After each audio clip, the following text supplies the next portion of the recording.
This round weighs 1 pound. It's the size of a Coke bottle. It's designed to punch through steel like paper. Now imagine 65 of them leaving the barrel every second. That's 3,900 rounds per minute. That's not a gun. That's a deletion button. This is the GAU-8 Avenger, the most powerful Gatling gun ever fired from an aircraft. 7 barrels of rotating death. In the 1970s, American engineers had a problem. This gun was too big to fit onto any existing fighter jet, too heavy, the recoil was too violent. They didn't put the gun on a plane. They built a plane around the gun. Today we open File 7 on the A-10 Thunderbolt II, known affectionately by the troops whose lives it saved as the Warthog. 1970s. NATO war planners had a nightmare scenario.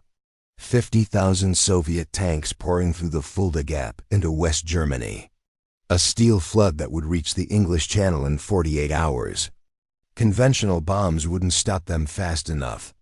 Missiles were too expensive. You couldn't afford to fire a $100,000 missile at every $50,000 tank.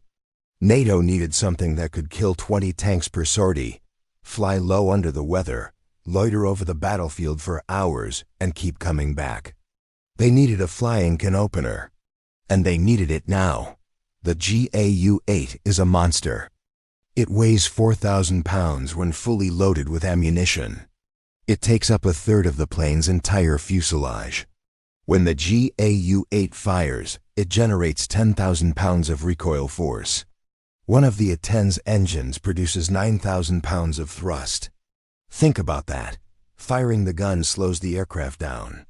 The plane literally fights itself mid-flight.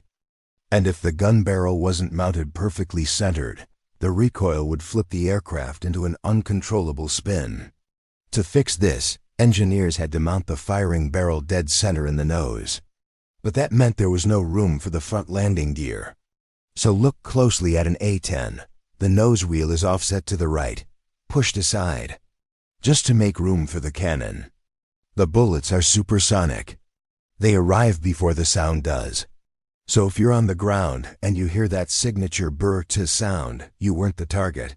The target is already gone. What you're hearing is the echo of someone else's last second. Because the A-10 flies low and slow, it's going to get shot at. A lot. So it became the most heavily armored aircraft ever built. The pilot doesn't sit in a cockpit.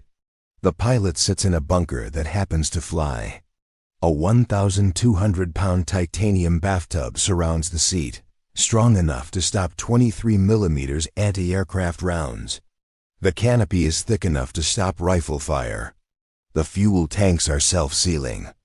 The flight control cables are separated, so a single hit can't disable them all. The engines are mounted high above the rear fuselage. This hides their heat signature from ground-based missiles looking up from below.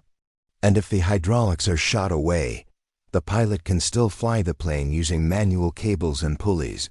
Like a World War I biplane, you can blow off half the tail, shred one engine, riddle the wings with holes. The A-10 will still bring the pilot home. Iraq. Captain Kim Campbell was flying close air support when her A-10 took heavy ground fire. A surface-to-air missile detonated near her aircraft. Hydraulics gone. Manual reversion only. She flew 300 miles back to base on cables and prayers. When the maintenance crew saw the damage, they couldn't believe she'd made it. One engine was shredded. The tail was Swiss cheese. Control surfaces hanging by threads, but she walked away. That's not luck, that's engineering. For 40 years, Air Force generals have tried to kill the Warthog. It's ugly, it's slow. It doesn't fit their vision of modern warfare. They want stealth. They want supersonic. They want sexy. But here's the thing.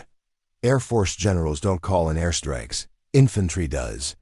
And when you're pinned down, taking fire, watching your friends bleed out, you don't want stealth.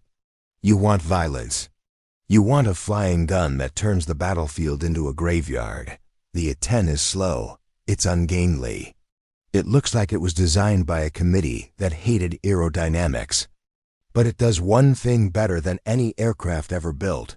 It protects the people on the ground. And that's why, decades after the Air Force declared it obsolete, the Warthog is still flying. The A-10 was built for World War III, the war that would end with tanks burning across Europe. But there was always a darker scenario. What if the war went nuclear? What if Moscow was a crater, every Russian commander was dead, and there was no one left to push the button? The Soviets had a solution. A machine that would end the world automatically, even if every human in Russia was already ash. Join us next time as we investigate the Dead Hand System, the doomsday machine designed to launch all of Russia's nuclear missiles, even if no one was left alive to give the order. Click here to subscribe so you don't miss it.